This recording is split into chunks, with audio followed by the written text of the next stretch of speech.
To install the MyFit using the vehicle seatbelt, begin by locating the top tether storage on the back of the MyFit. Open the compartment, and then, pulling down on the tether adjuster, loosen the strap. Unhook the tether clip and close the compartment. Place the MyFit on the vehicle seat and lay the tether strap over the back of the vehicle seat.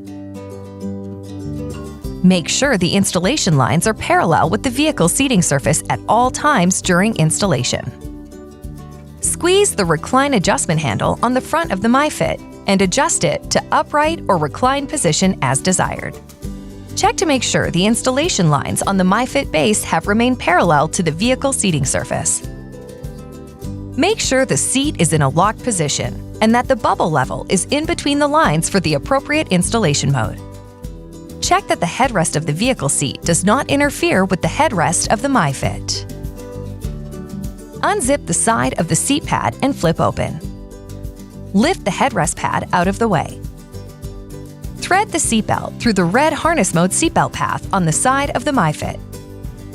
Pass the belt along the back of the MyFit. Pull the vehicle belt down through the red harness mode seatbelt path on the opposite side of the MyFit and buckle the vehicle belt. To tighten the lap belt, push down on the MyFit while pulling up on the shoulder belt. Keep the belt tight and slide it into the side lock-off. Make sure to flip the headrest pad back in place and reattach the zipper on the backrest seat pad. Next, locate the tether anchor in your vehicle. Attach the tether hook and pull the adjuster strap to tighten the MyFit.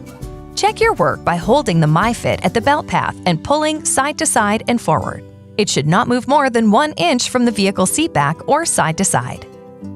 Check to make sure the bubble level is still between the lines for the appropriate installation mode. If necessary, loosen the seatbelt and tether strap, readjust recline, and repeat installation steps to make sure the MyFit is installed properly.